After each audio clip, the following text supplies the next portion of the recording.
सूबे के कई ऐसे पौष्टिक अनाज हैं जिनकी राज्य में जमाने से खेती की जा रही है। बावजूद इसके इन फसलों के बीजों का ना तो प्रमाणीकरण हो पाया है और ना ही राज्य के किसानों को सब्सिडी ही मिल पा रही है।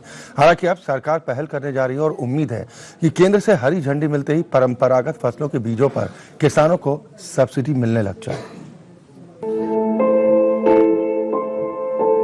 किसान के लिए सबसे अहम होते हैं फसलों के बीज। बीज बेहतर होंगे तो फसल भी बम्पर होगी। बावजूद इसके उत्तराखंड राज्य में अब तक परंपरागत फसलों के बीजों का न तो प्रमाणीकरण हुआ है और न उन पर सरकार किसानों को सब्सिडी दे पा रही है, जबकि सूबे की ट्रेडिशनल फसलें बेहद पौष्टिक हैं। उन परंपरागत फसलों के एक कंजर्वेशन या संरक्षण के लिए हम एक साइंटिफिकली हम ये कह सकते हैं कि उन फसलों को सबसे पहले हमें सिलेक्ट करना होगा, या हम कलेक्शन कह सकते हैं कि बहुत सारे फार्मर्स हो सकते हैं जिनके पास इनके बीज अभी भी हो, तो उन बीजों को हम पहले कलेक्ट करें और उनको कलेक्शन के बाद हमें उसको उसके अच्छे कैरेक्टर्स को सेग्रीगेट करना होगा, जहाँ तक प्रामाणिकता की बात है। राज्य बने हुए 19 साल पूरे हो चुके हैं, बावजूद इसके परंपरागत फसलों को अब तक न तो बेहतर पहचान मिली है और न उनके बीजों की प्रमाणिकता तय हो पाई है। लिहाजा सूबे की सरकार किसानों की कोई मदद नहीं कर पा रही है। हालांकि सूबे के कृषि मंत्री की माने तो इसके लिए केंद्र सरकार से गुजारिश की जा चुकी है। हमारे यहाँ का जो परंपरागत बीज है, इस पर हम लोग लगातार भारत सरकार पर अपनी बात उठा रहे हैं। जब भारत सरकार कृषि मंत्रालय में मीटिंग रहता है, हमारी सरकार बहुत मजबूती के साथ भूमिका को उठाती है कि जो हमारे परंपरागत बीज है इनको छूट दे दी जाए। जब तक प्रमाणित बीज पैदा न हो जाए तब तक इनको बीज सब्सिडी की सुविधा दी जाए।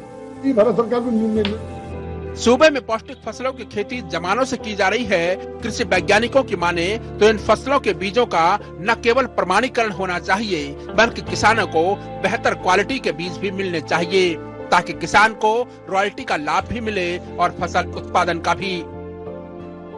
इन फसलों के बीजों को हमें कुछ एक्सपेरिमेंट हमें लगाने होंगे या कुछ जनरेशन तक हमें सेग्रीगेशन करना होगा अच्छी जो अच्छे कैरेक्टर हैं उनके चुनाव के लिए। तो उसके बाद ही हमें एक homogeneous line, homogeneous pure line जिसको बोलते हैं, वो हमें मिल सकती है।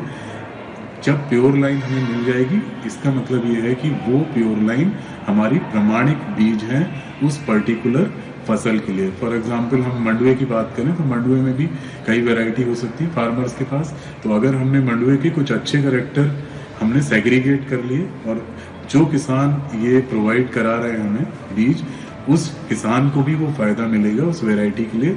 ऐसा सीड एक्ट में भी कहा गया है। और फ्यूचर में भी जब ये सीड बनेगा उसका मल्टीप्लिकेशन होगा और किसान उसकी रॉयल्टी के तौर पे उसको उसका पैसा भी मिलेगा। और जहाँ तक बात है सब्सिडी की, तो इनका कंजर्वेशन के बाद इन बीज जो भी बीज है हमारे, ये बीज जब मल्टीप्लाई होंगे, सीड प्रोडक्शन होगा ज़्यादा मात्रा में, तो जाहिर सी बात है कि किसानों को सब्सिडी भी मिलेगी।